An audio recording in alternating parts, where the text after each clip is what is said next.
Welcome to Hail Varsity Radio, the voice of Husker Nation. Insight, opinion, expertise, with the biggest and best names talking Nebraska across the state. Join the show on Twitter at Hail Varsity and at Schmidt_radio. Call in at 402-466-ESPN or 1-800-825-5865. Here's Chris Schmidt.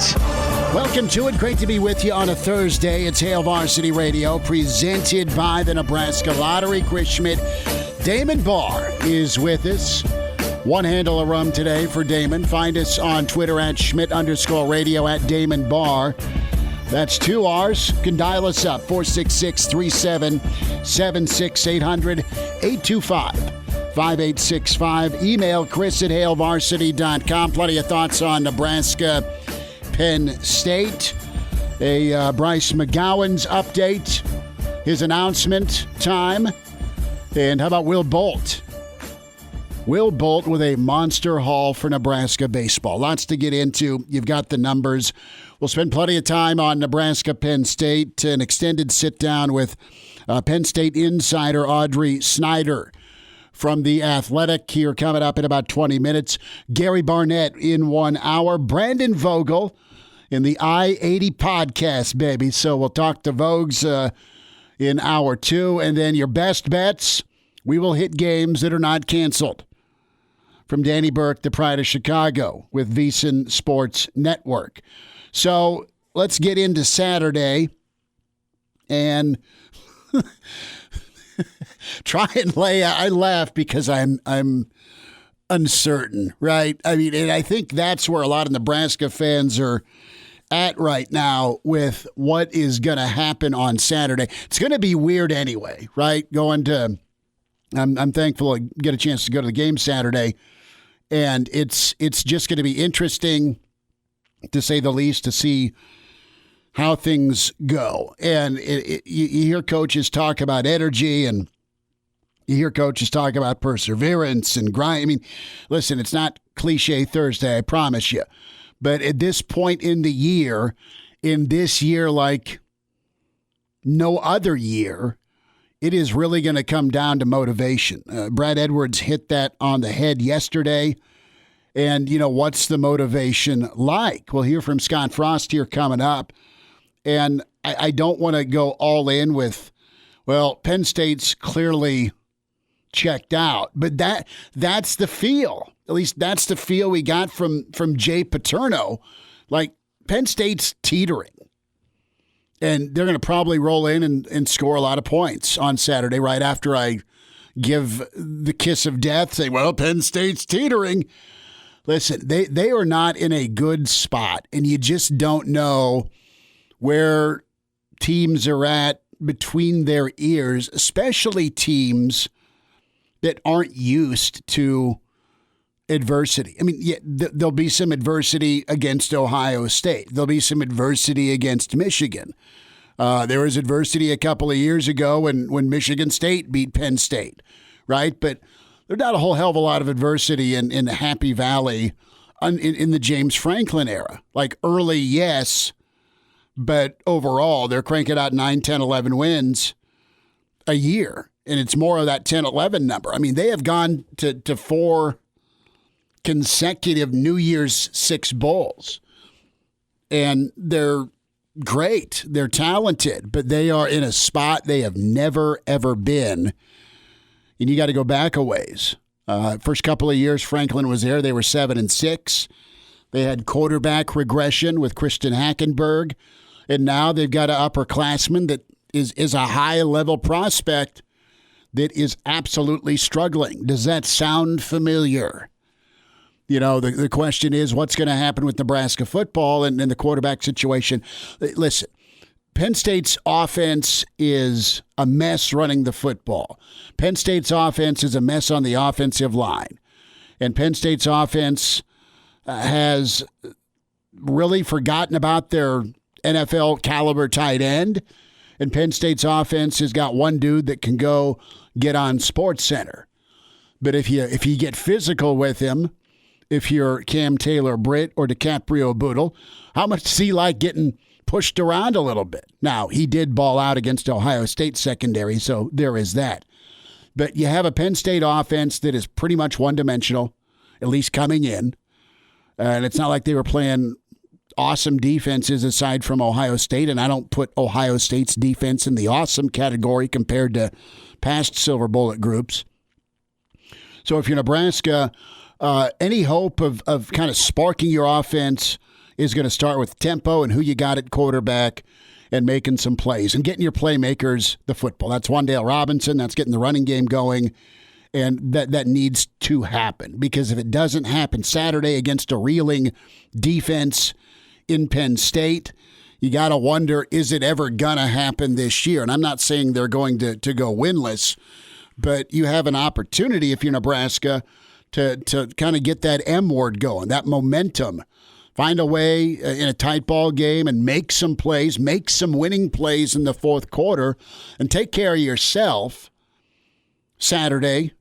And then you got Illinois coming in. And who knows, right? It's 2020. But try and stack a couple of wins together. Penn State's never really endured this. They got a bunch of guys that are supposed to be contributing that are out for one reason or another.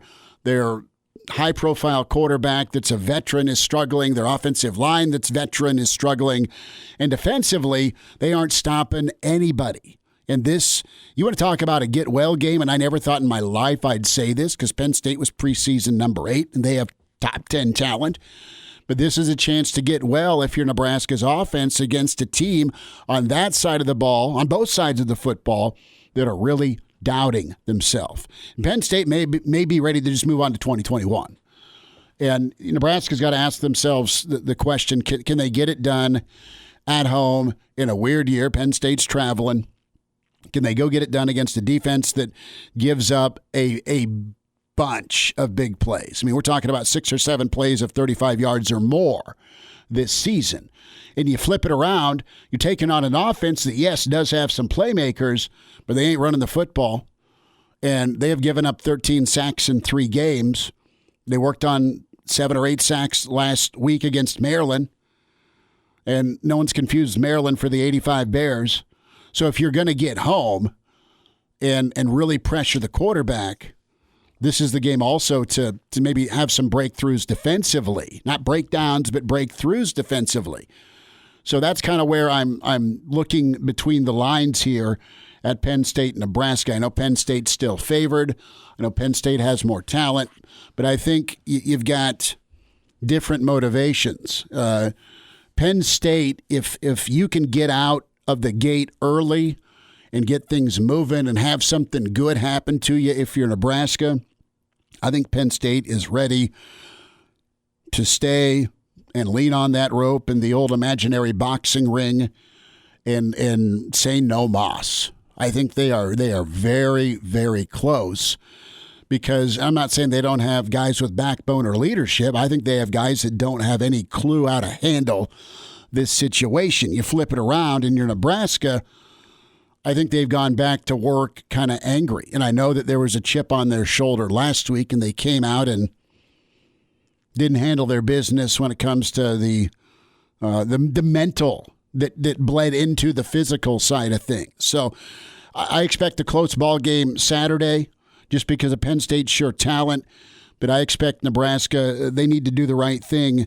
And whoever they go with at quarterback has got to come out and be able to really start fast. And that's every game I get it, but it's super important for this game just because of the headspace Penn State's in right now. So let's get into some Scott Frost thoughts from earlier today, his Zoom session before we get into the game routine Friday, Saturday.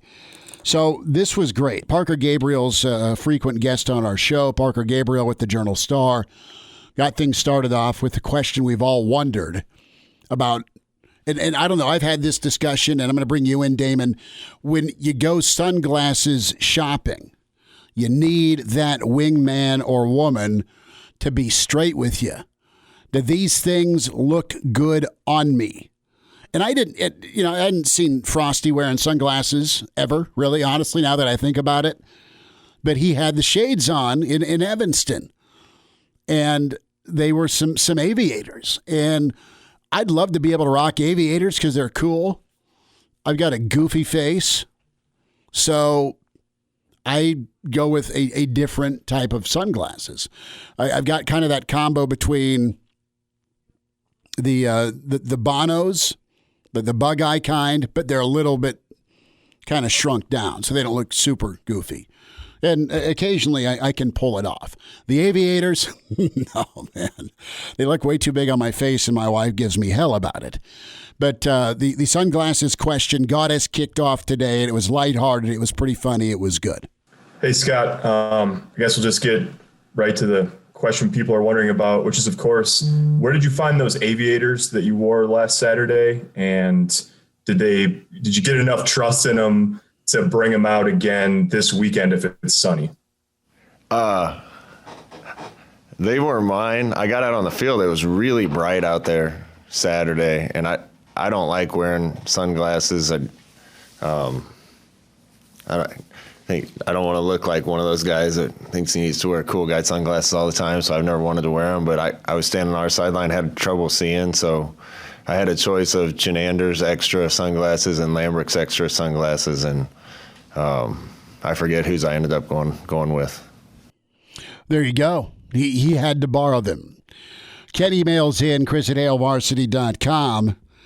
And Ken, frankly, pisses me off a lot, but he's always a good counterpoint guy. Is Nebraska not teetering with little to play for either? Not winning the West? I mean, every guy on that squad wants to go in with, we're going to go try and win the West.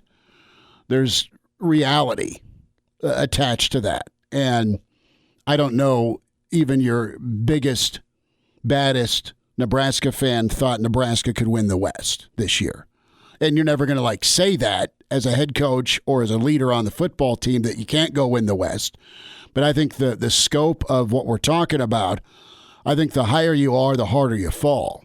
And with Penn State, if they're 8th ranked and then they got a bunch of dudes opt out medically, or if you're Micah Parsons, and then it goes bad to worse, this is awful to say, but Nebraska's been struggling for quite a while. So they've been in the 0-6 start, or they had the meltdown in Boulder last year. So as sad as it is to say, they're kind of used to this situation.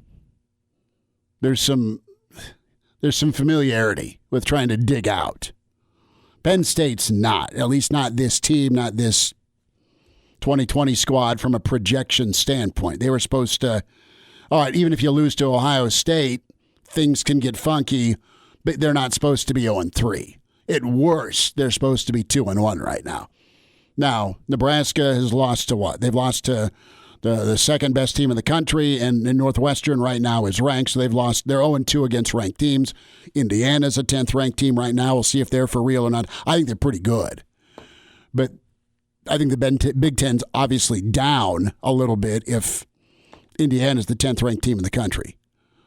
Just because they've not done it. I mean, Penn State's done a top 10, top 12 ranking for a while. All right. And Indiana's not. So the harder you fall, I guess, is my take on why it's different for Penn State. Because there is nothing for them. Nothing for, all right, your consolations and New Year's Day 6. Nebraska's hoping to get to a bowl game. Bowl game, goal. Compete in the West, goal. Figure out your quarterback situation, goal. Not Penn State, let's go gun for a championship, and we're not elite yet. Jeff emails in, we're used to sucking. So there we go. Scott Frost, no new news on the quarterback, but here's his response to who's behind center. Not much. Still believe we have two really good players, and we'll make a decision here. Both guys have been competing for that and practicing to get there, and we'll make a decision. So, no clue on who's going to run out there. I think it'll be McCaffrey. Should it be McCaffrey? That depends on how practice went this week. But you've moved the football. Let's figure out, if you're in Nebraska, how to punch it in, whoever's behind center. Do you see more of Scott at running back? Looked really 3 or 4 carries, got to the outside, pretty good speed. Do you see some power I with Mills at fullback, or do you put Austin Allen in the I formation under center if you're inside the 5? Do you get some things worked out kink-wise with your tight ends? And what do you do at wide receiver? That's the question. Nebraska has stud athletes on the perimeter. Are you ready to let them play? And the rub with this is you got a bunch of guys that aren't as explosive that know every play. So can you shrink down your playbook and just roll with what the guys do know and can execute and go with your young pups that can go ball? That's really up to the coaches. That's up to Lubick. That's up to Frost. And what's going to get your offense going? A hitch route to Xavier Betts that he can break a tackle and tack on 20 yak yards? Or do you just keep throwing slants to a walk-on and hope he catches it? We'll talk some Penn State next. And we're back Fellas, think we could listen to the radio lesson? on Hail Varsity Radio, presented by the Nebraska Lottery. Yes! That's awesome! Back into it at Hail Varsity Radio, presented by the Nebraska Lottery. Let's get the lowdown on Penn State. We welcome in Audrey Snyder with The Athletic, and can find her on Twitter at AudSnyder4. Audrey, it's great to spend some time with you on Nebraska, Penn State. How's your week been? Thanks for having me, first off. It's been an interesting week around here. For State College, this is a town very much like Lincoln where everything revolves around football, and so much of the excitement and the tenor and the mood of the town is based off of that. And with Penn State being 0-3 for the first time since 2001, the mood around here is a little tense, as I'm sure you can figure, right? Yeah. Well, no kidding, right? You have two programs that have won a lot of football games and combined 0-5, and man, we weren't sure where Nebraska was going to be with the new schedule release heading into the Penn State game. But I didn't think Penn State was going to be at 0-3, and I want to kind of start and start at the beginning of the year with you.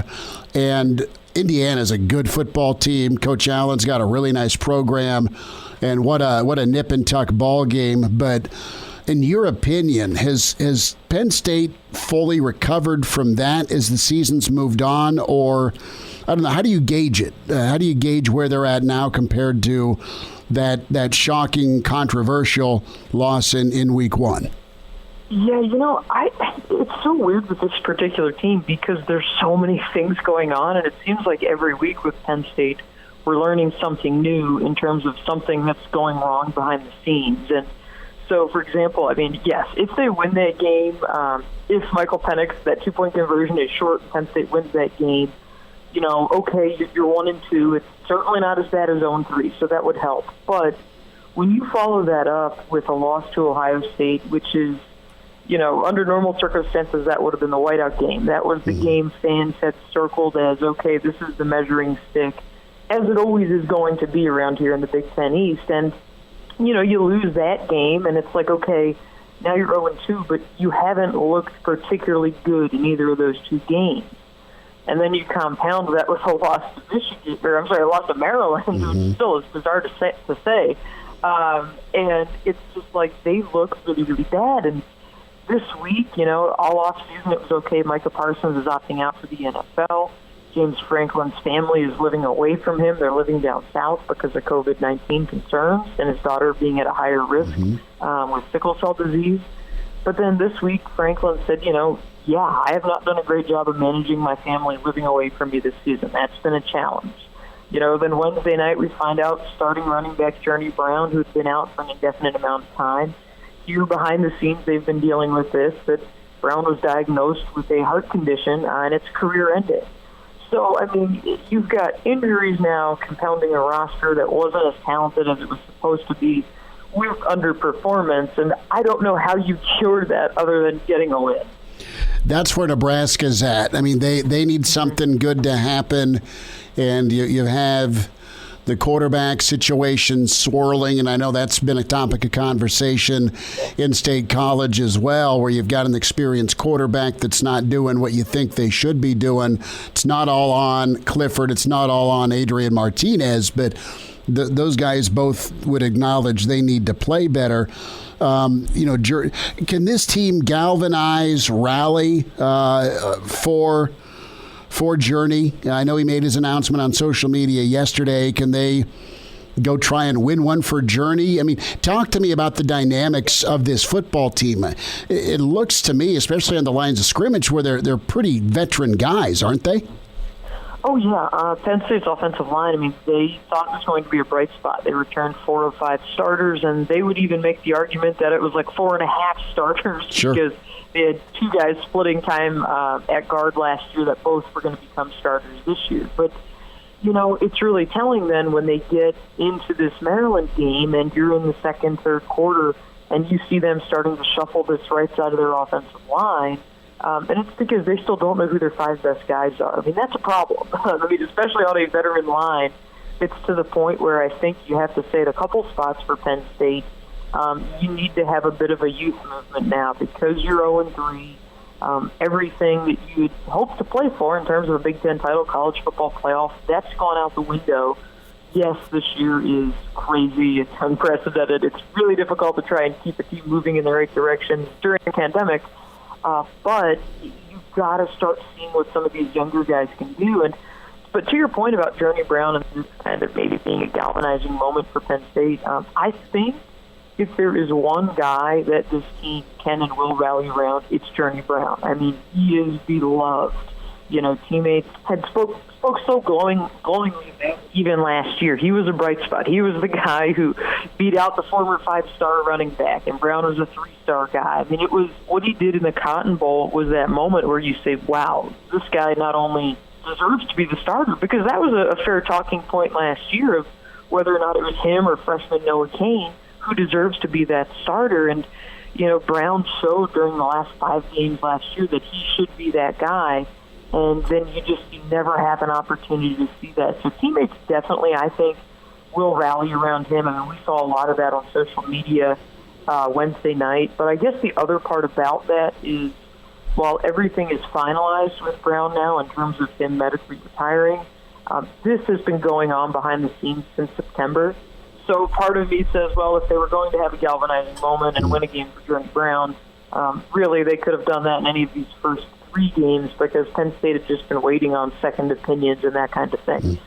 So really sad, unfortunate situation for one of the most jovial, upbeat people on this team, one of the most jovial, upbeat people I've ever covered in Journey Brown. So, you do have that going on. But then you look and his backup, Noah Cain, is lost for the season because Cain got hurt during the opening drive against Indiana. So they're down to their 3rd-string running back. And they've struggled to run the ball, and that's a combination of the offensive line underperforming. It's a combination of the inabilities of this pass game with Sean Clifford, and then it's also the reality of, hey, here's another blow. You're down to your 3rd-string guy, who was a 4-star running back, in fairness, in Devin Ford. But you've got 2 true freshmen backing him up as well. And again, that's not any part of the script that any of us had in mind when we were thinking about Penn State football in 2020. Audrey Snyder's with us. She's with The Athletic, covers Penn State. At Aud Snyder 4 is where you find her on Twitter. The offensive line, 13 sacks in 3 games. I know Maryland feasted. I know Penn State's been so great over the last, Franklin era with not only getting big-time wide receivers, but just the deep shots that Penn State seems to always hit, that 50-50 kind of sideline jump ball or back shoulder. And I know they went to that well a lot watching the Maryland game. And, Maryland's a better team. I mean, Loxley's done a really nice job, especially after week 1. But still, it just seems like they're off. Is there, I don't want to say disconnect, but is there still some learning curve going on with the new offensive coordinator that did so well at Minnesota? Has that been an issue, or is this really all about injury COVID and talent that's not hit that bar they're supposed to hit? I mean, how much of it is the new OC, or do you think that's an issue at all?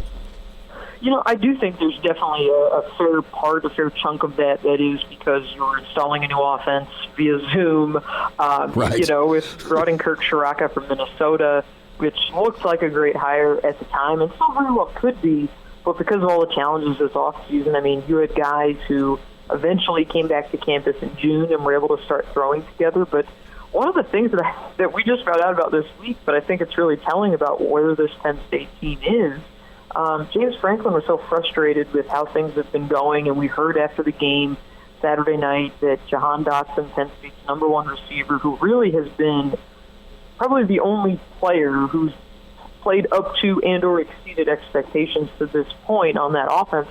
And Dotson said, we've got distractions, and we've got guys who aren't handling distractions well. Well, one of the things that Franklin deemed was a distraction was the fact that this team hadn't met in person at all this season. There had been no in-person team meeting. So they got off of Zoom, and Tuesday changed that, spread everyone out inside the indoor facility to have their first team meeting of the 2020 season, which was the first time they've met as a team since March, when they went home for spring break and then the coronavirus pandemic took over. So you have all these factors that are at play with this team, but yeah, I mean, Sean Clifford has to play better. Those deep shots, those chunk plays are really what can help them open things up with the run game. But until you can run the ball, conversely, you're never going to be able to get some of these big plays down the field. They've got a future NFL tight end in Pat Freiermuth. We've seen Sean Clifford just flat out miss Freiermuth when he's been open. We've also seen Pat last week drop a ball that he should have caught. So you have that going on. But the fact that your receiving core consists of Jahan Dotson, who looks like a legit number one receiver, one of the best in the Big Ten, paired with two true freshmen, and the fact that we're not saying that the receiving core is the issue, after writing all offseason that the receiving core was the biggest question mark on the team, just speaks to how surprising and how strange this offense has been. The timing, in some regards, has not been there. Execution has lacked. Sean Clifford, quite frankly, it looks like he's regressed, and James Franklin doesn't want to create a quarterback controversy, doesn't want to, try and pull Clifford away, but the reality is this is not going well. I think you will see backup quarterback Will Levis this week. They've had this gadget package that they used to use, and Joe Moorhead was the OC here with Tommy Stevens, called the Lion package. I do think they're going to probably bring that back out because Franklin said they want to get Will Levis, the backup, involved, maybe take some of those hits off of Clifford by running Levis. But the reality is the fact that we're talking so much about the backup quarterback because you're 0-3, things have not gone to plan. We'll have a few more thoughts from Audrey Snyder. We preview Penn State and Nebraska. Gary Barnett's coming up in about 25 minutes or so. Get his take on Nebraska, Penn State, and other games for the weekend. Bryce McGowan's is five-star talent out of South Carolina, Husker basketball. Waiting on an answer from him, as is the University of Georgia and Tom Crean. Now, Tom Crean kind of looks a lot like Dwight Schrute, but he's been to a Final Four. If the mayor can pull this off, that would be impressive for Nebraska basketball. It'd be beyond impressive, right? But five-star guard Bryce McGowan's 11 a.m. So Husker basketball fans could be cracking a beer early tomorrow. One way or the other. You get him, wonderful. If not, But you got the family connection. Matt Abdelmassi's been phenomenal with recruiting, as has Hoiberg. We'll see if it can land a five-star. We'll get into some of Will Bolt's recruiting as well. More thoughts on Nebraska, Penn State on the way. And now, back to Hail Varsity Radio. A few more minutes with Audrey Snyder from The Athletic. More on Sean Clifford's struggles at quarterback for the Nittany Lions. It's bizarre because you talk to so many teammates about Sean Clifford, and they love the guy, and they want to play for him. And players have come out and said, he's our quarterback. And James Franklin said, Sean's earned the right to stay in a game when you're down 35-7 against Maryland and he's not playing well. He's earned the right because he's our guy. We don't want him looking over his shoulder.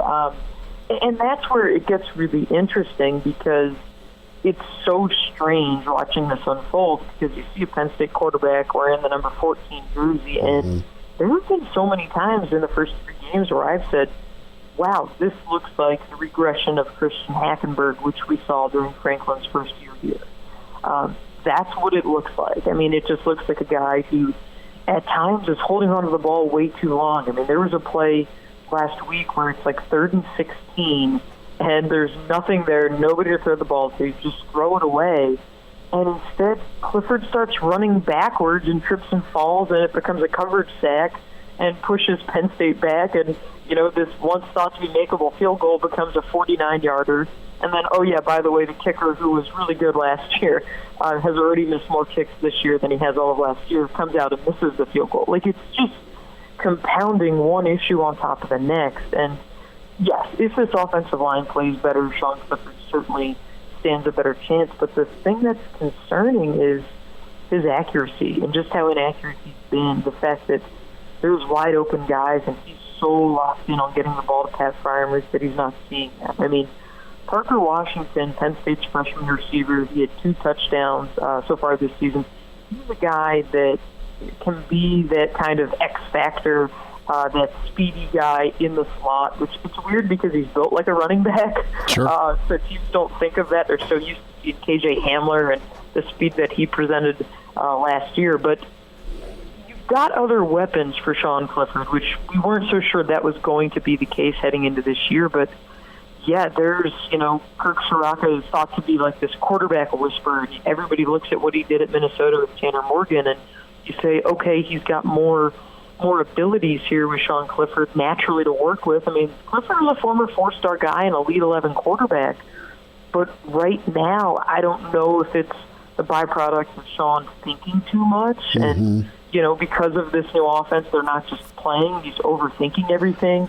But to compound that with the inaccuracy, with getting hit a lot with no run game, it's really a perfect storm of bad things right now for this offense. Audrey, I'll keep you a couple more minutes, and Audrey Snyder's with us talking Penn State, Nebraska, what's ailing the Nittany Lions. You read Audrey with The Athletic at Aud Snyder 4 on Twitter. And Nebraska fans are nodding their head right now. What you're describing with Clifford, a lot of similar things going on with Adrian Martinez, and he had some throws that he just flat out missed. And you know, time will tell whether it's the McCaffrey era or not. Everyone's made the decision for Scott Frost around the state. It feels like that it's time to go with McCaffrey, but maybe Adrian gets one more chance to bounce back. I want to go to Micah Parsons, and he's a kid that Nebraska fans know and remember real well because he was on some of the Friday Night Lights visits when Riley was here, and just the most coveted outside linebacker, you know, pass rush specialist, linebacker, butt-kiss guy that, you know, Nebraska had a great relationship with him, and Penn State got him and did a great job and beat the country out for Micah Parsons.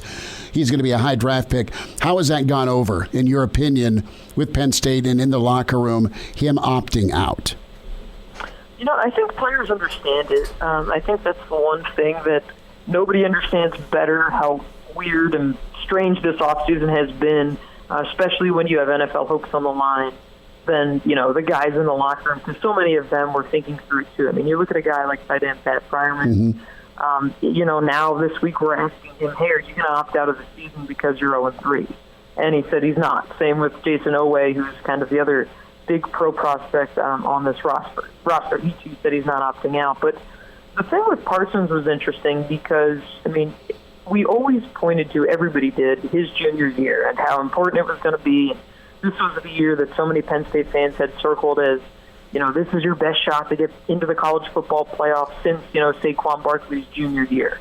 Everybody had circled it that way. And just the way the offseason unfolded with everything, it was not a surprise at all that Parsons opted out. I mean, he came back to school later in the summer because he wanted to stay home in Harrisburg and spend time with his young son. And teammates, you know, understandably so, they got it. They're like, yeah, I mean, this is, you're playing football in a pandemic, it's Father's Day, like, yeah, be with your son. So I think it's not an issue that he opted out. I think it's just the reality of you lost your best player, and how do you try and recover? But I do think the fact of that matter is, even with Micah Parsons, this Penn State team, and I wrote it this week on The Athletic, this team's still 1-2 at best. Maybe he makes a play in that Indiana game. Maybe he meets Michael Penix before he gets to the pylon, something like that to swing that game. But this team still has so many other issues, and this defense is giving up so many big plays. And you look at the touchdowns that they've surrendered the last 2 games, and it's the big shot chunk plays, which is all the stuff that they were supposed to be working on this offseason, all the stuff they thought that they were going to have, the time to get right this offseason. And, you look, and they've given up touchdowns of 26, 49, 42, 62, 38, and 34 yards. I mean, that's not – it doesn't matter who you have out of the field. You can't win ball games when you're giving up big touchdowns like that. Not just big plays, but big touchdowns like that. So, yeah, I mean, the wild ride that was the Micah Parsons recruitment, it's funny you say that because I do remember at one point, I think I was covering him, and maybe he went to, one of his high school basketball games, and he had, a Nebraska visor or shirt on or something. I mean, it was funny because whenever you went to cover Micah, it seemed like he always had a different T-shirt, hat on for whatever team he liked at that point. Yeah.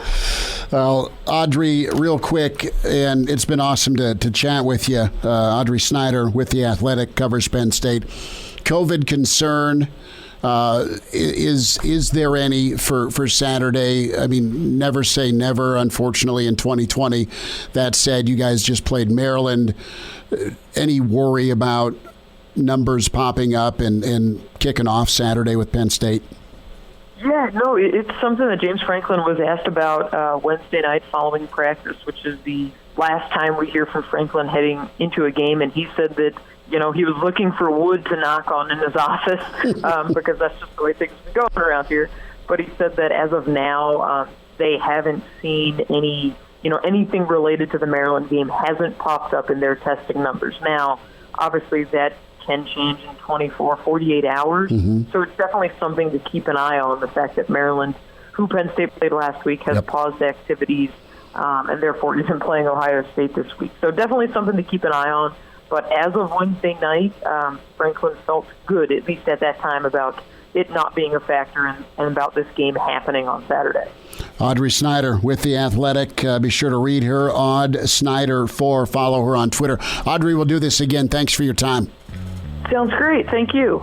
There's your rundown with Penn State. So, a couple of similar thoughts between Jay Paterno and Audrey Snyder with just the level of teetering that exists with Penn State. Does that talent kind of balance things out, and where's Nebraska go? Gary Barnett, 15 minutes away. More thoughts on Nebraska. Hail Varsity continues. Chime in 402-466-ESPN or email the show, Chris@HailVarsity.com. Just try me. Back to Hail Varsity Radio. One final time this hour, Hail Varsity presented by the Nebraska Lottery. Reminder about buckling up. There's over 1,500 crashes each year in Nebraska involving an impaired driver driving drunk, buzzed, or high. Never acceptable. Law enforcement officers are working every day to stop it before many more people are killed or injured. If you're going to drive, don't drink. If you do drink, designate that sober driver or get a ride share. Get a ride. A DUI costs more than you think. Brought to you by the Nebraska Department of Highway Safety Office. Let's get into some Husker recruiting thoughts. Told you about McGowan's and his 11 a.m. announcement. Tip of the cap to Will Bolt, not only for the class he signed, but also just kind of how he went about it. And you've got a number of in-state and in-region kids for Nebraska. And the class includes 9 high school seniors that have signed national letters of intent, 5 walk-ons to join Will Bolt and his crew for 2021. 9 of the 14 are in-state products, including 7 of the top 10 high school seniors within the state of Nebraska. So 9 of the make that 7 of the top 10 are high school seniors in the state, according to Perfect Game. So Bolt's emphasized the importance of keeping the top in-state talent at home since he took over in 2019. And if you look at some of those Coach Van Horn teams, I mean, you had a lot of Nebraska kids or region kids, or specifically kids with the chip on their shoulder.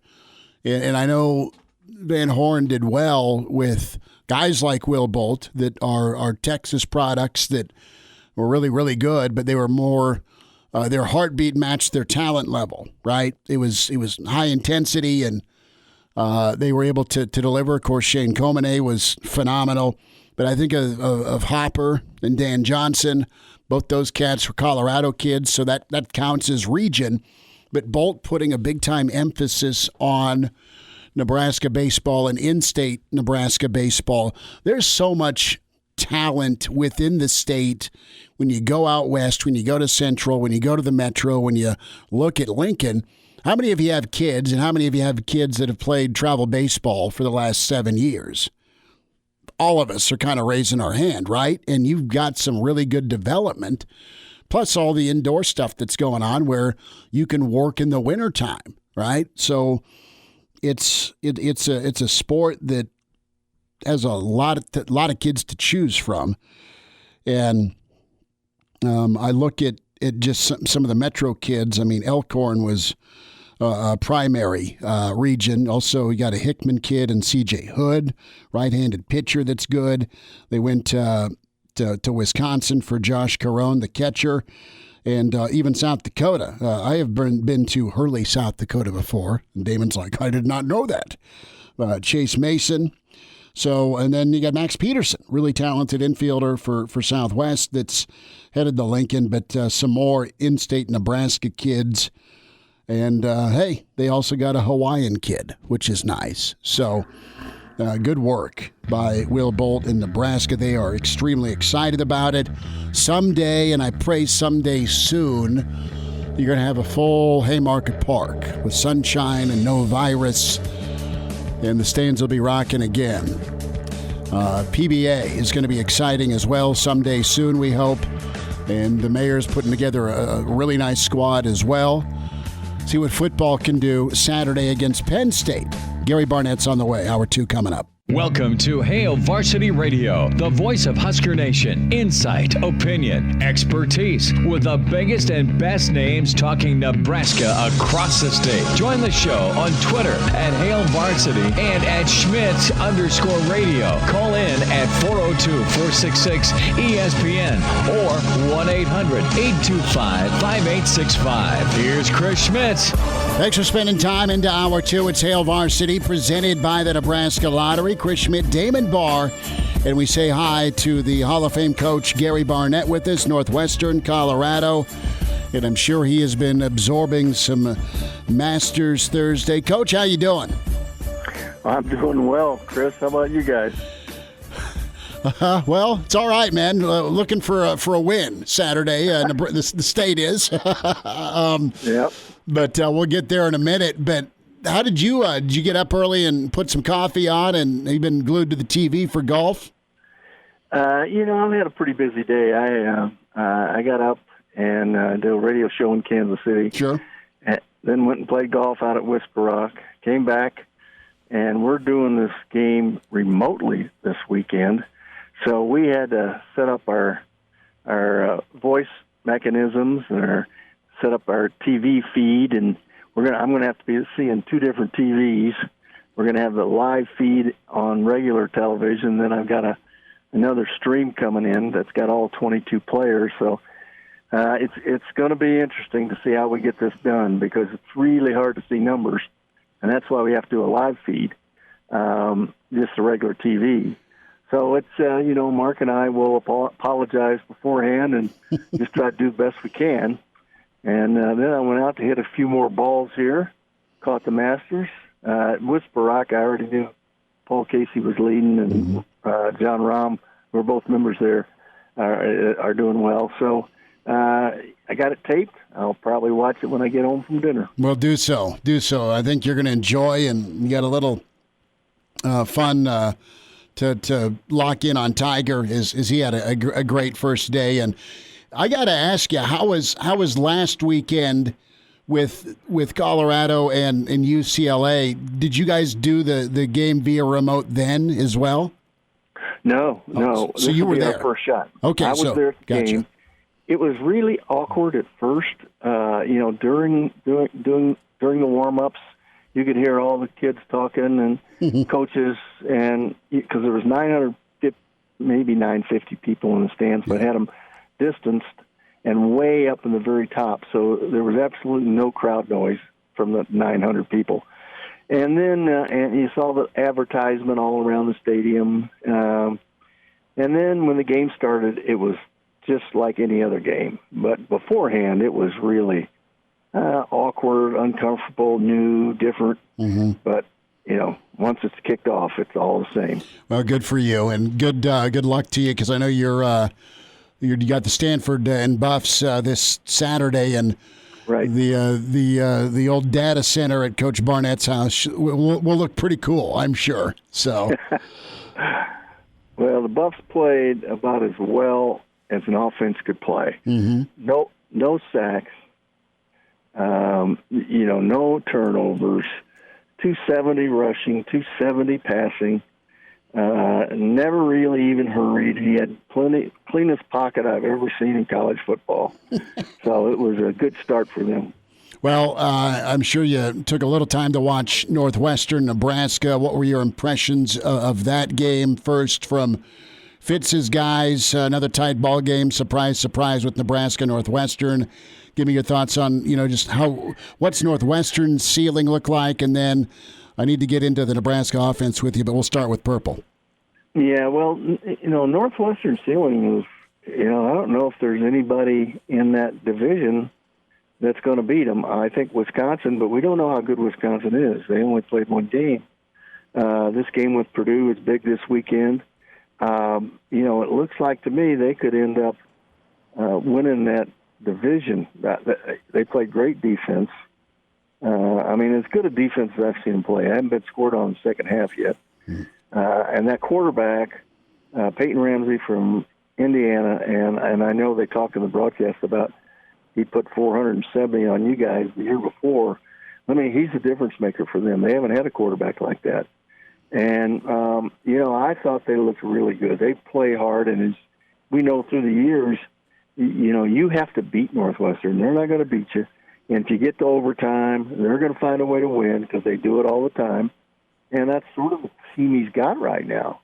So the combination's pretty good. I thought Nebraska, I still think Adrian Martinez is one of the most exciting players in football. He made plays and got them out of trouble. And then just when he was about to punch it in, it's a pick. And he doesn't quite seem to be able to finish the game. I think between those two quarterbacks, that's a good football team. They really are a dangerous football team. I think they're lacking a big play receiver, it looks like to me, but they hurt you with the tight ends. And, I was just really impressed with them. They had a chance to win that game in every right, as you know. But, the other team has just got this mental approach that Nebraska doesn't quite have. Gary Barnett's with us, Hail Varsity Radio. Coach, when it comes to the quarterback spot, no showing of hand by Coach Frost with what they're going to do. The consensus by folks in red here is let's see if Luke can start. I don't know that Scott will do that. I think you'll see McCaffrey play more or I should say sooner than he did against Northwestern. But as a coach and as a quarterback guy, how do you approach the situation of giving a guy a chance to bounce back? And I know Adrian got out of trouble. Adrian was great with his legs. The issue with him has been his timing and his accuracy, and he's a far cry from what he looked like as a freshman. And can that all of a sudden change, or has the regression sunk in? Is it physical? Is it mental? We don't know. It's just there's also parts of what's the supporting cast around you like. So yeah. I'm anxious to get your take on when, as hard as it is to move on from a guy you brought in and start, when you do that, and who knows if Scott will do that on Saturday. Well, I think when he loses the confidence of his teammates, that's the final straw. That's when it has to happen. But if he has the confidence of his teammates, and if he is a leader on that football team, then you got to hang on a little bit, and you got to give him every opportunity to pull himself out of this thing. You do play the other kid a little earlier. You know that. Everybody knows that's going to happen all year. That doesn't diminish what Adrian needs to do. But if he loses confidence of his teammates, then you got to pull the plug. But it doesn't look that way to me. And like you mentioned, it's not just one thing.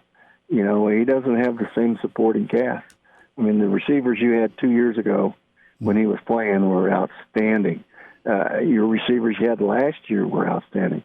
This group has yet to prove that. Doesn't mean they're not, but they haven't proven that yet. So, it's never just one thing. Coach, interested to get your thoughts on the wide receiver spot.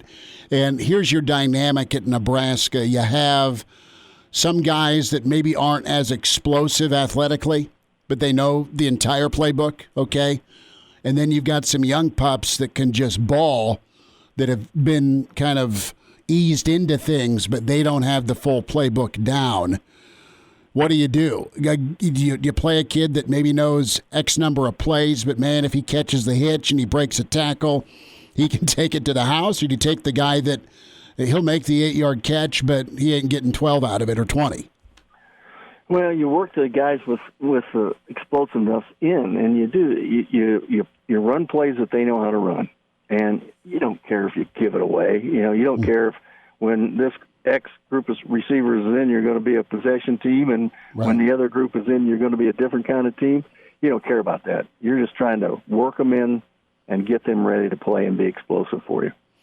Gary Barnett's with us. Coach, let's flip it around to Saturday in Penn State. And Penn State's 0-3, and Penn State's had some moments, but they have really taken it on the chin. Loxley and Talia and that Maryland offense, man, they look way different from their opener against Northwestern. They put the hammer down on Penn State on the road, and I'm sure they loved it after getting whacked 59-0 last year. So you've got a Penn State squad that the people I've talked to out of Happy Valley are like, well, this team may fold, right? I mean, they're really teetering.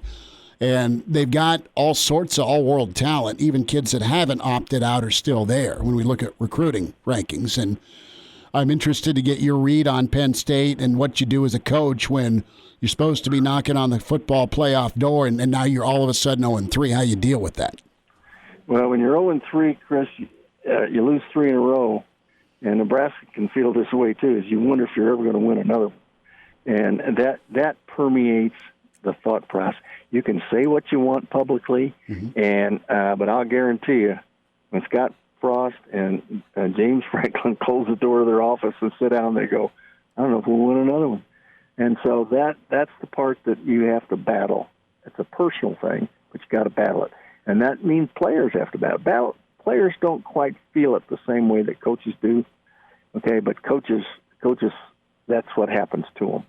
So both these coaches have to get over that. And Penn State, they lost Journey Brown today. As you know, he retired. Yeah. They're questioning the quarterback, how much they're going to play him.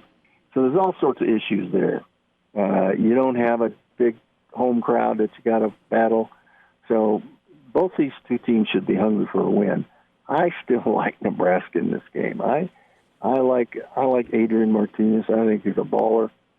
He just hasn't been able to finish. Mm. So I think Nebraska in this case is maybe a little hungrier than what Penn State is.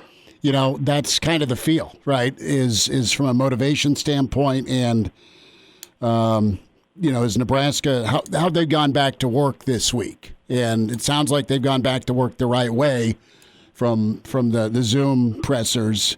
Meanwhile, Penn State, I mean, there's some frustration, there's some question about focus with guys, and this is from Penn State's top wide receiver. You've got some introspection going on from James Franklin, and maybe they move on to 2021. Is there there's never a right answer to this, but how are you with making a decision to go youth movement versus hanging on to some older guys when it got to maybe a tipping point moment in the season? Well, when it gets to a tipping point, you still have to justify the move.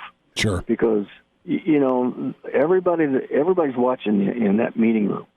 And the way you handle it now is the way they're going to expect you to handle it the next time and want you to handle it. So you got to be really careful. You play a kid a week late rather than a week early. Sure. And so you're absolutely sure that this is the right move. You don't just hope it is. You got to be sure. And I think that goes a long way in getting the guys that are in that meeting room with you, and I mean the other players, to respect you and respect that the tough time you have, the tough decision you have, and how you took measure twice, cut once is really an accurate description for that kind of a situation. Gary Barnett's with us. Coach, let's get to some picks. And you kind of laid out, you think Nebraska hangs on. 3.5, 4 is the number. Penn State's favored. Yeah, I think Nebraska wins the game. Okay.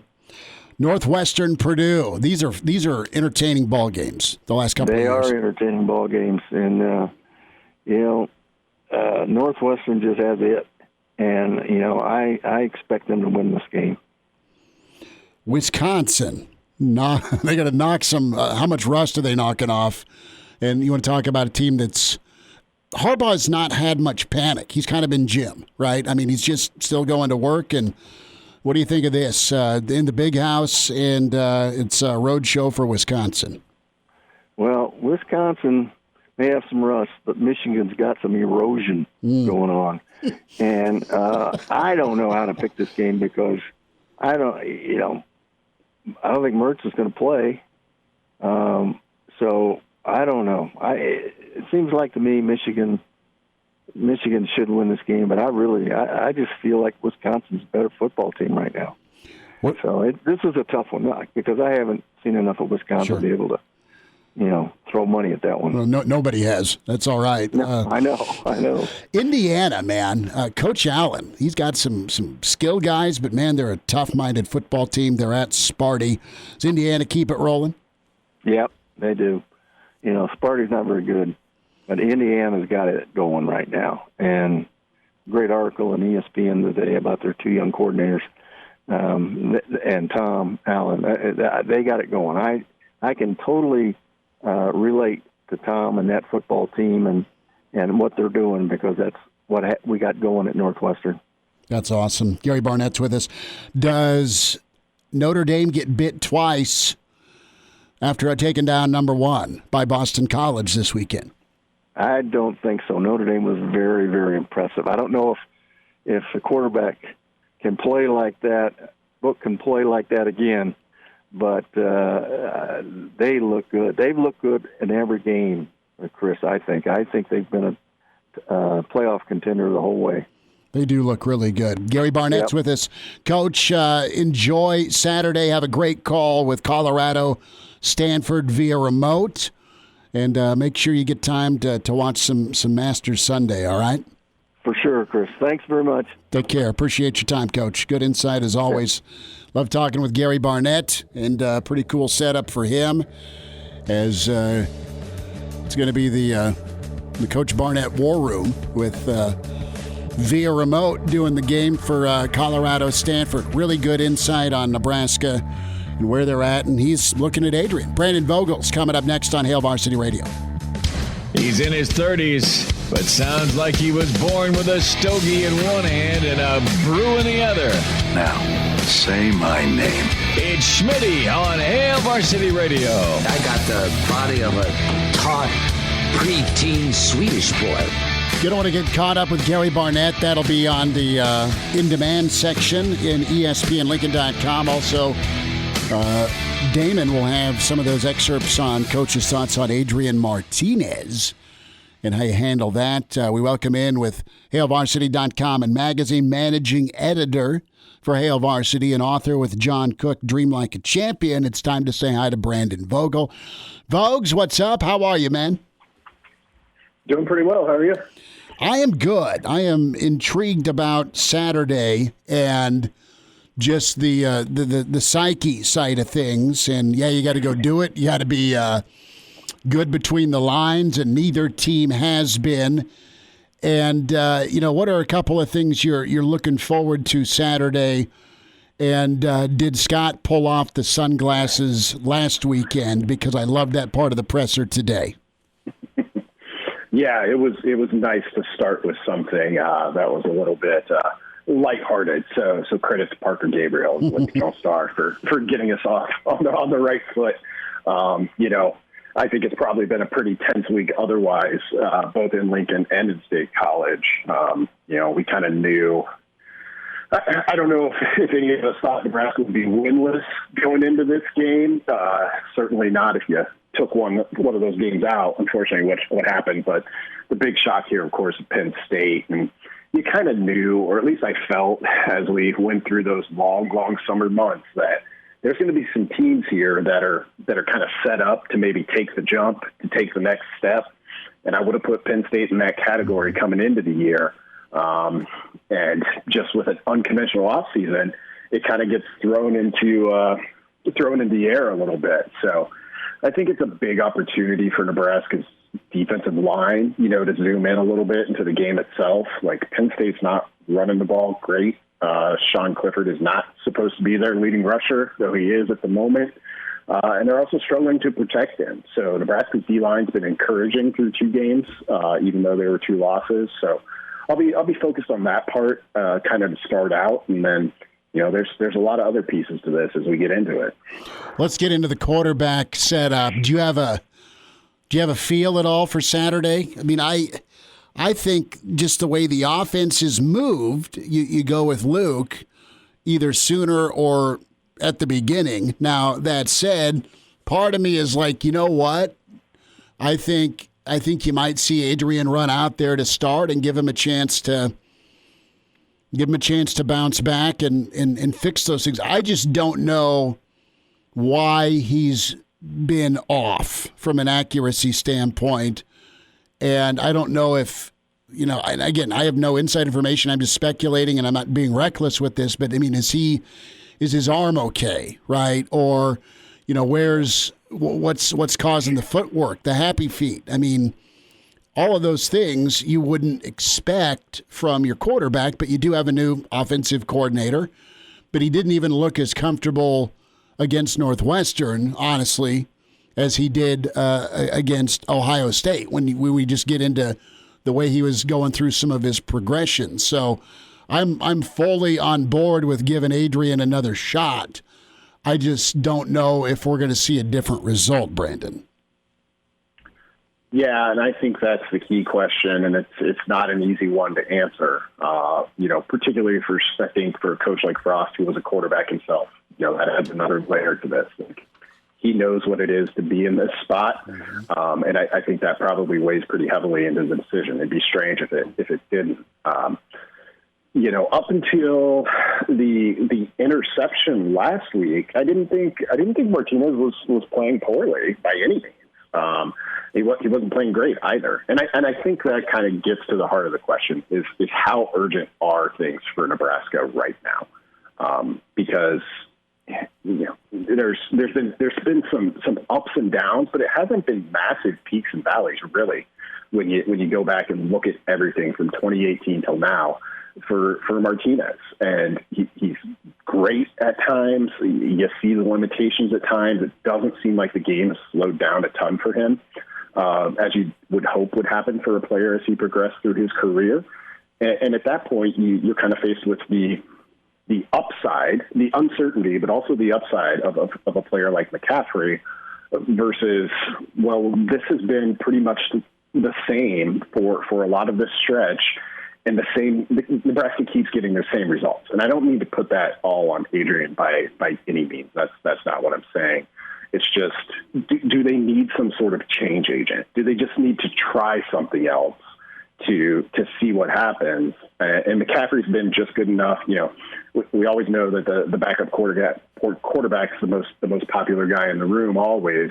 But I think you've seen some encouraging signs when he has been out there. So I would, if I had to guess, and it would be a total guess at this point, I think you could see McCaffrey get the start. But I also think you'll see both guys on Saturday either way.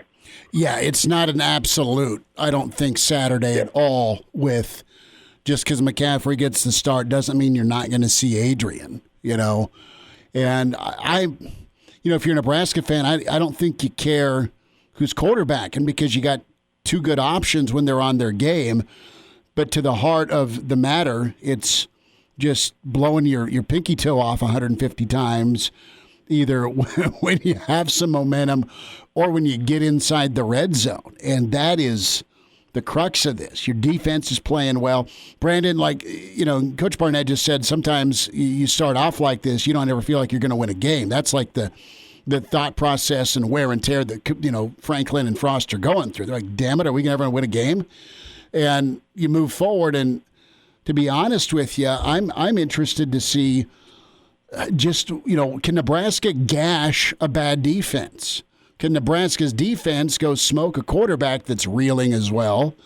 And if it doesn't happen Saturday, where that will also cause conversation with, okay, is Nebraska's offense broken? And two, what's up with the defense? They can't get after a quarterback or an offense that has been handing out sacks like it's Halloween. That's what I'm interested too. I mean, there's some opportunity here for both sides of the football for Nebraska Saturday.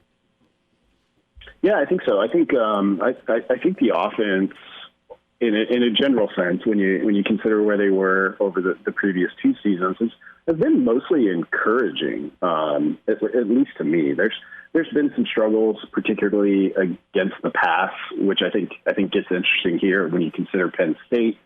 Jahan Dotson, still a really, really good receiver. Nebraska saw some really good receivers against Ohio State, and paired with Justin Fields, which might be the difference here. Those guys kind of did whatever they wanted.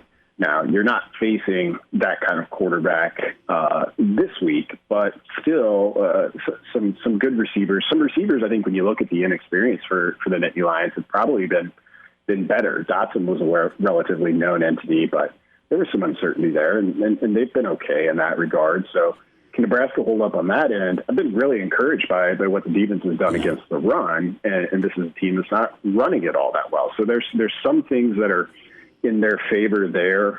For me, most of the questions still remain with Nebraska's offense, which we all expected to kind of be the set it and forget it part of this Nebraska program under this coaching staff. But it's struggled to get there. That's by no means all about the quarterback. You kind of want to see what it would be like if they did clean up some parts of those games, but the pass game has just been a real struggle. And if you look at the run numbers on their own, it's kind of impressive, even through two games against two good defenses, what Nebraska's been able to do. But I almost think that doesn't point you in any clear-cut direction when you're thinking about what to do at quarterback, because both guys run the ball really well. It would be hard to, Luke McCaffrey is a supreme athlete, and we all see what he can do. But Adrian's always been a really good runner. That's always been the strongest part of his game. Who can get you more in the passing game, I think, is the key point. And those guys need some help from the receiving corps. That, to be honest, with the players that have played a lot for Nebraska so far, you just throw them out there and you say, do you feel like these guys are going to win most of the time against Big Ten cornerbacks? I don't know if you can say that about Nebraska through two games this season. And that's a problem. Without a downfield threat, without some efficiency, even if you want to keep it shorter and more manageable, Nebraska's just got to find a way to have some success through the air. And they really haven't through two games. I know the Ohio State game looked good in terms of completion percentage, et cetera, but it was pretty safe. I don't know that they're challenging people in that phase the way they do in the run game. Vogues, I don't know why with guys like Fleming or Betts or Omar, where you can't just say, dude, go deep. It's backyard huddle, okay? Go deep. We're going to hit you. And it's not that simple, but it feels like it should be that simple when you've got some incredible athletes. They may not know the whole playbook, but, man, they have some athleticism and explosiveness that I think could be a difference making. And like with Fleming, I mean, he's been nice. He's been nice to get in. I mean, you're waiting on Alante Brown, and I just wonder if they kind of go all in with some of the younger guys and say, okay, we know you know like 9 plays, like Tecmo. Great. We're going to run those and just make the defense stop it.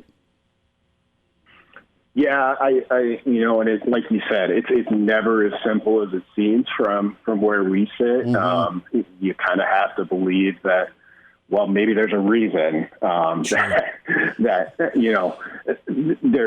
we haven't seen that yet. But I do, based on the tenor of the conversations with the coaches this week, I do get the sense this week might lend itself more to that than some of the previous ones. Thinking to Matt Lubick's talk on Tuesday, and even a little bit of what Frost said. It's easy to say it's open competition week, but you really get the sense that truly might be the case now for Nebraska, sitting at 0-2, an underdog at home against a team that, yes, is 0-3 and played about as poorly as you can play against Maryland in a pretty shocking result, but still was what it was in the preseason for a reason. This is a talented team. Nebraska's at a talent differential, I think, still, even with Penn State missing some really, really good players. So you've got to go out and fight that. And again, I think it comes back to a little bit with the quarterback thing again. What's the urgency level at Nebraska right now? And I don't feel like I have a great sense for that. This might be a year where there isn't a whole lot of urgency just by the nature of it. Not that Nebraska doesn't want to win or play well.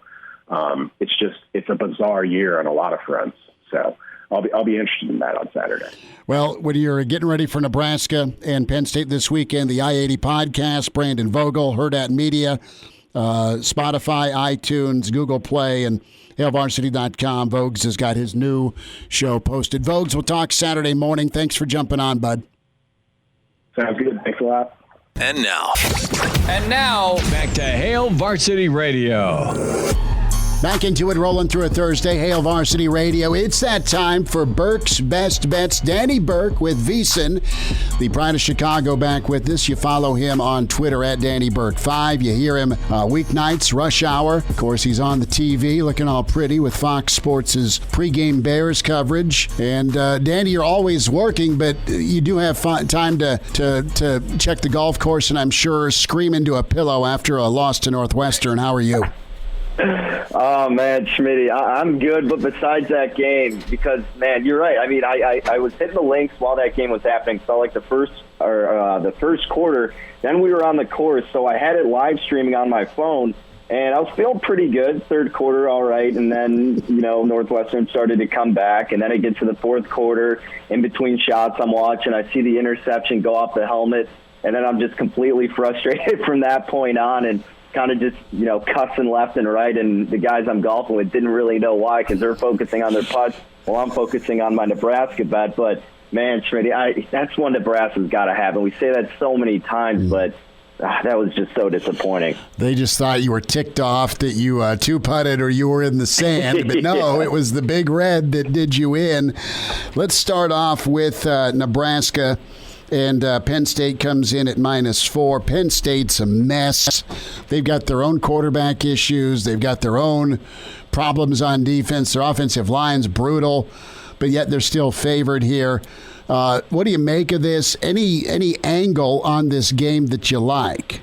This is so tough, Schmitty, because you're right. I mean, this Penn State team is certainly not what we're accustomed to seeing, but at the same time, can you trust Nebraska? You can't really trust Penn State, but I think it's just one of those mentality things that no matter who they're playing, Nebraska is going to make it ugly and they're going to make it close. Now, what this is going to come down to is whose defense can step up in the right moments, because honestly, and this may just be me, I may be in the minority here, but despite Nebraska only averaging 15 points per game, I still imagine and still have hope for this offense and know what they're capable of, especially if they're going to go consistently with McCaffrey. You got to imagine this offense is going to take a corner. Now, is it going to go against this Penn State team? Originally, you wouldn't think so, but they're allowing about 36 points per game. So you get your first home game, no crowd, so it's obviously a little bit different circumstances. So the thing that I'm intrigued in, I guess, is the total here. And it looks like it's at about 56.5, 56. So does just the ugliness kind of cross each other out, and it almost is a lower scoring game because of that? Or is it going to be higher scoring? That's what I'm trying to figure out, Schmidt. I have no true feel from a betting angle, if I'm being honest, in this game.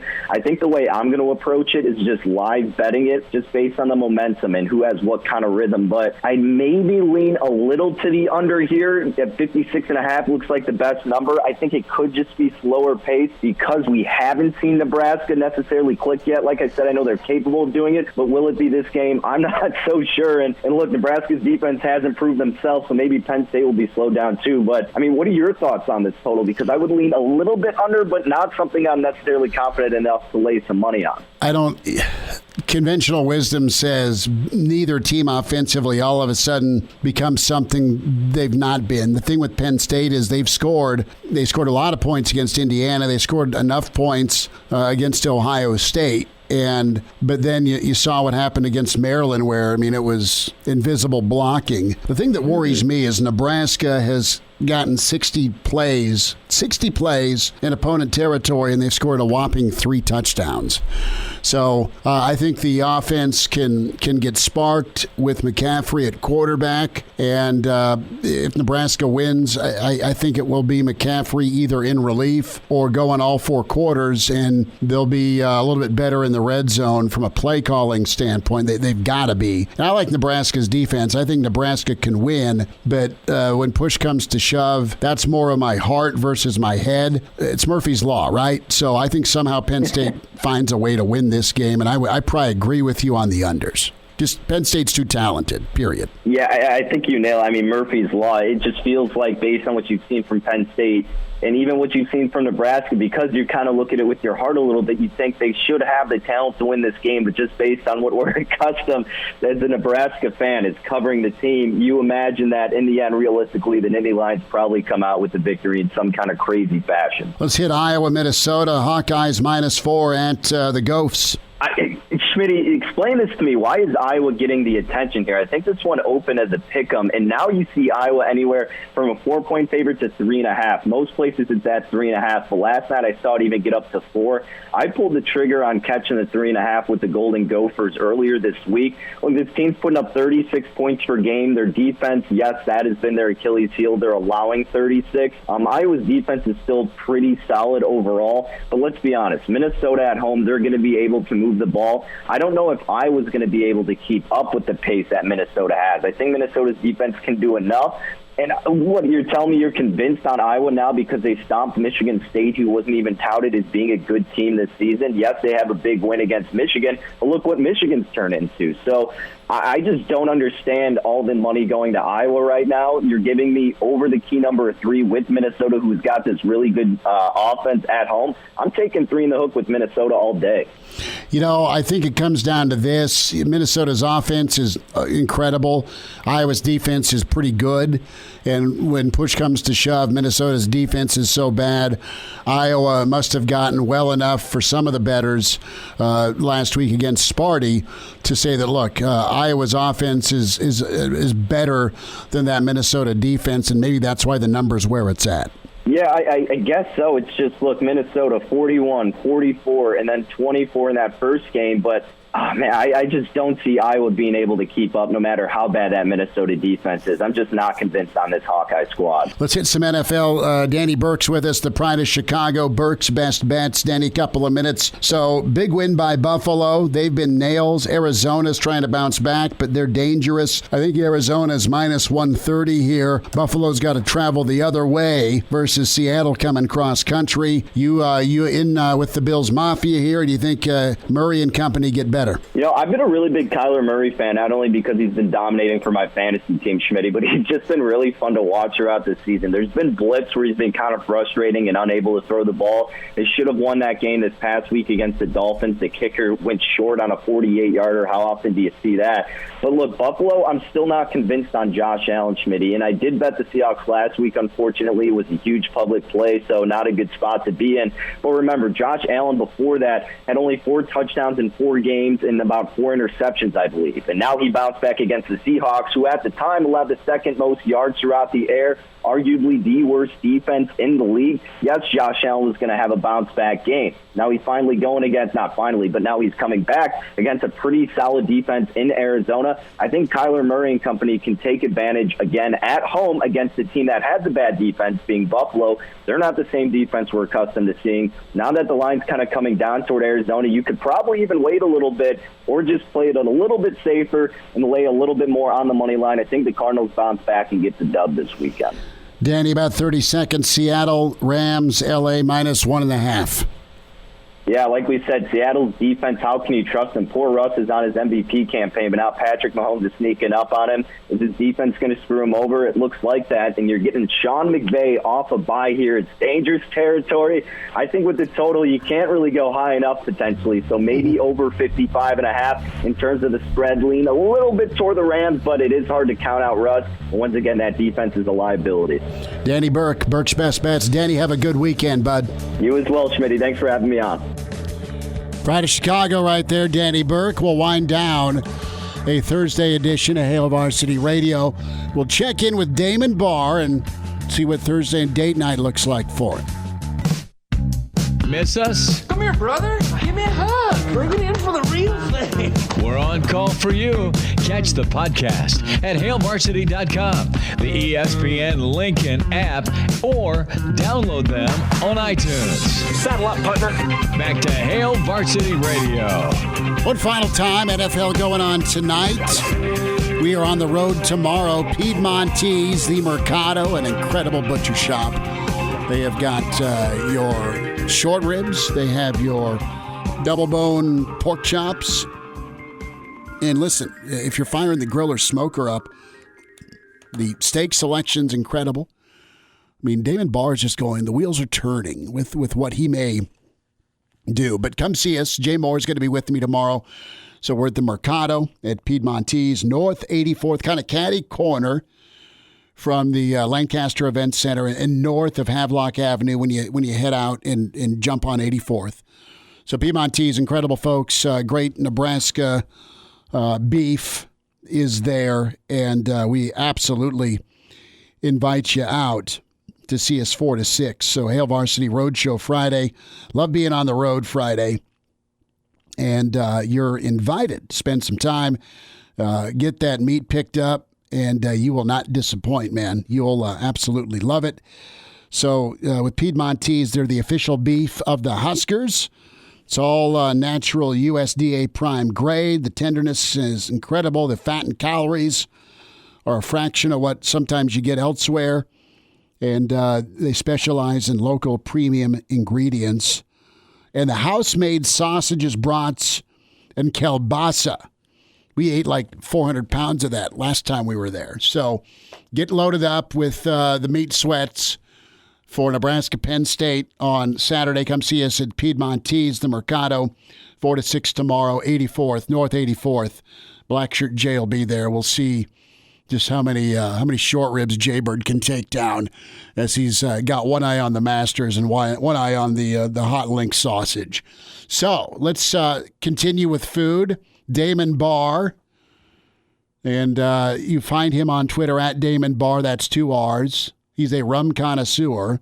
Is it Rum Thursday, or are you gearing up for the end of this semester? Are you studying? A, yes, I'm very much gearing up, and B, I think I'm going to go with a little maybe questionable quality meats at the. I'm going to live Moss tonight, get some Taco Bell. Oh, dude. I got the text already ate. You're on your own tonight from the girlfriend, so that is my poison of choice. So you're going to go with the bell, huh? With the bell, yeah. I'm ringing the bell tonight, dude. Well, usually after you eat too much of said stop, you get the text from the girlfriend that says you're on your own after that. Might be because your manners aren't what they need to be. Out on the couch a little longer tonight. Out of commission for a little bit. Damon Barr's, but I'm ringing the bell and I'll enjoy it. I know you will. So are you chalupa guy? I love the chalupa. They took off some of my favorite menu items recently. They got rid of their Frito burrito, which I could eat like 4 of them in a sitting. You're a big dude. You were a big walking taco guy. I sure am. In the lunchroom. That's I love doing that. Oh yeah, the walking bleeping taco. Then you're like, this won't be a good idea, and then you are just inhaling it. I enjoy it during the time. It's more of an inhaling process than an eating. You don't put your fork or spoon down. You just dig in. Well, there we go. Damon Barr will be lighting the pumpkin-scented candles later in the apartment or home. There we have it. Tomorrow, Mercado, Piedmontese, Jay Moore, me will be there. Of course, back at you tomorrow at 4 on the road. See ya.